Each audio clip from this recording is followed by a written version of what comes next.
रामनगर के गांव में एक गैस एजेंसी था। उसका नाम लक्की गैस डीलर्स था। उसमें मुन्ना गैस डिलीवरी करता था। वो बहुत लालची और चोर दिमाग का था। वो उसका ऑटो में गैस सिलेंडर्स को लगाकर घरों को और होटल्स को सप्लाई करता था।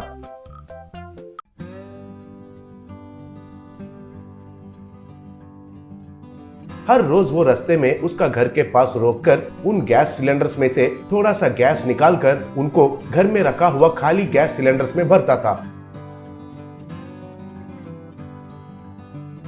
ऐसे उन गैस सिलेंडर्स को ज्यादा दाम में ब्लैक में बेचता था। उसी गांव में चौहान कहकर एक आदमी रहता था। वो बहुत बुद्धिमान और ईमानदार था। वो गांव में एक ठेले के ऊपर चिकन और मटन बिरयानी बेचता था।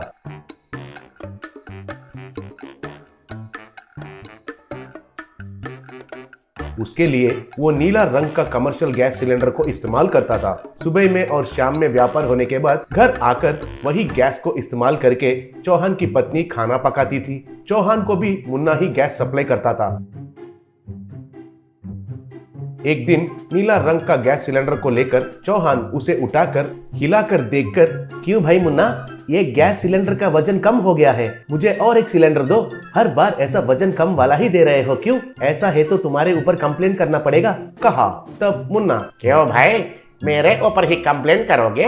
तुम्हारा इतना हिम्मत है क्या? तुम्हारी मर्जी का सिलेंडर लेने के लिए ये कोई सब्जी का दुकान समझ रखे हो क्या? मैं जो देता हूँ वही लेना चाहिए तुम्हें, नहीं तो छोड़ दो। अब बोलो, चाहिए कि नहीं, कहा। चौहान कुछ नहीं कर पाया और उस सिलेंडर को लिया।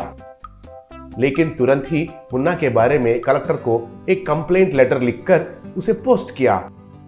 लेकिन कलेक्टर का असिस्टेंट कलेक्टर से पहले ही उसे पढ़ लिया। वो मुन्ना का दोस्त था, इसलिए उसे छुपाकर मुन्ना को फोन करके ये बात बताया।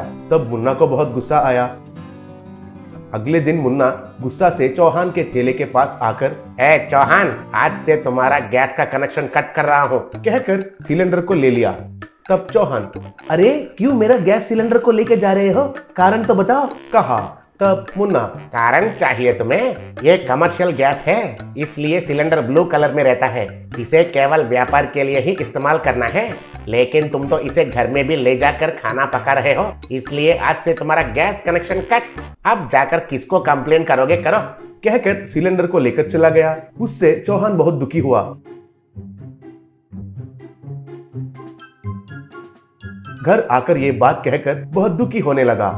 तब चौहान का बेटा, पापा तुम बिल्कुल चिंता मत करो, हमारे गांव के बगल के जंगल में एक अलग सा पेड़ है कहकर सुना। उससे तुम एक चूल्हा को बनाओगे तो वो हमेशा के लिए खत्म नहीं होगा। उसमें लकड़ियां डालकर उनको जलाकर उसके ऊपर बिरयानी पकाओ, स्वाद ही बहुत अच्छा रहता है। ये सब मुझे कैसे पता है कहकर सोच रहे हो ना? मेरा क्लास में टीचर ने बताया था, कहा। तब चौहान जंगल में जाकर उस पेड़ को काटकर उसको लाकर उससे एक वुडन स्टोव तैयार किया। उसे थैले पर रखकर उसके नीचे लकड़ियों को जलाया। ऐसे वो उस वुडन स्टोव पर बिरयानी पकाने लगा। उस पर पकाया बिरयानी का स्वाद बहुत अच्छा आया। वो स्वाद लोगों को भी बहुत पसंद आया। ऐसे गैस के बिना ही चौहान का व्यापार अच्छे से चलने लगा। एक दिन कलेक्टर उस ठेले के पास आया। तब कलेक्टर, चौहान तुम ही हो क्या? तुम्हारे पास बिरयानी बहुत बढ़िया रहता है कहकर सब लोग कह रहे हैं, इसलिए एक बार स्वाद करने के लिए आया हूँ। एक प्लेट मटन बिरयानी दो, पूछा। तब चौहान उनको बिरयानी दिया और जो भी उसके साथ हुआ वो सब बताया।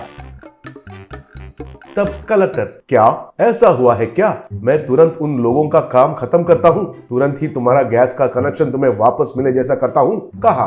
तब चौहान, बहुत धन्यवाद सर, लेकिन नहीं चाहिए सर, क्योंकि गैस से भी इस चूल्हे पर बिरयानी का स्वाद बहुत अच्छा रहता है सर, इसलिए मैं इस वुडन स्टोव के ऊपर ही बिरयानी पकाता हूँ, लेकिन उन लोगों पर कार्रवाई करेंगे तो बस है सर, कहा। ऐसे मुन्ना और कलेक्टर का असिस्टेंट जेल में चले गए।